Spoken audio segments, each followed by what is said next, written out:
राम मंदिर दानचोरी प्रकरणी ठाकरेंचं आज रामरक्षा आंदोलन सुरू होणार आहे। दादरच्या कबूतरखान्याच्या समोर हनुमान मंदिरामध्ये हे रामरक्षा आंदोलनाचं आयोजन करण्यात आलं आहे। दुपारी 4 वाजता याला सुरुवात होईल।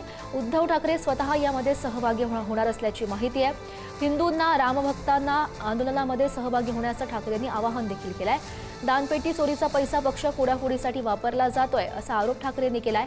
दरम्यान 2 दिवसांपूर्वी उद्धव ठाकरे नेमकं काय म्हणाले होते बघूयात। राम मंदिरासाठी जे आंदोलन झालं होतं त्या आंदोलनामध्ये अनेक शिवसैनिक सुद्धा सहभागी होते। आज जी काही दरोडेखोरी चाललेली आहे, राजकीय पक्ष फोडले जात आहेत, आमदार खासदार चोरले जात आहेत, खरेदी विक्री होते, याला ऑपरेशन नाव दिले जाते। ऑपरेशन हे ऑपरेशन ते।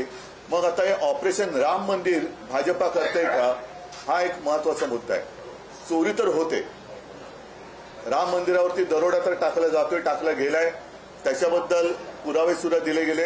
काही जणांचं म्हणणं असं आहे की त्या चोरीचा पैसा हा इतर पक्ष फोडण्यासाठी वापरला जातोय, हे फार गंभीर आहे। खूप दिवसांनी उद्धव ठाकरेजींना चांगली बुद्धी कोणीतरी दिली आहे। उद्धव ठाकरेजींनी या विचाराचीच फारकत घेतली होती। अयोध्येला जाण्यासाठी तयार नाही उद्धव ठाकरेजी। आता हे सर्व हिंदुत्ववादी कार्यकर्ते, खासदार आमदार बाहेर चालले आहे। त्यांना असं वाटतं की भगवान प्रभू रामचंद्राचं नाव घेऊन काहीतरी जमेल,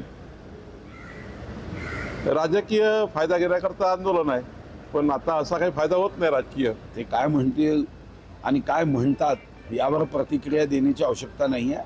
हां, रामरक्षा पठण करत असतील तर माझा विश्वास आहे की जो जो म्हणून रामरक्षा पठण करतो, प्रभू राम त्यांचं रक्षण करतो। आता जे कोणी शिल्लक असतील ते जाणार नाही रामरक्षा म्हणते, एवढं माझा विश्वास आहे। चांगली गोष्ट आहे। आपले भाजप शिवसेनेचा जो खरा विचार आहे त्या विचारानं उद्धव साहेब आता एक पाऊल टाकत आहे, तर मी त्यांना खऱ्या अर्थानं शुभेच्छा देतो। त्यांनी अशाच पद्धतीनं एक एक पाऊल टाकून मला वाटतं समोर यावं, जेणेकरून पुन्हा काही ज्या अधिक काही अडचणी या हिंदुत्वाच्या बाबतीत असेल, इतर बाबतीत असेल, निश्चितच एक चांगल्या प्रकारची समोर जे येणारी आम्ही पाहतोय का ज्या गोष्टी असेल त्या अधिक सकारात्मक होईल।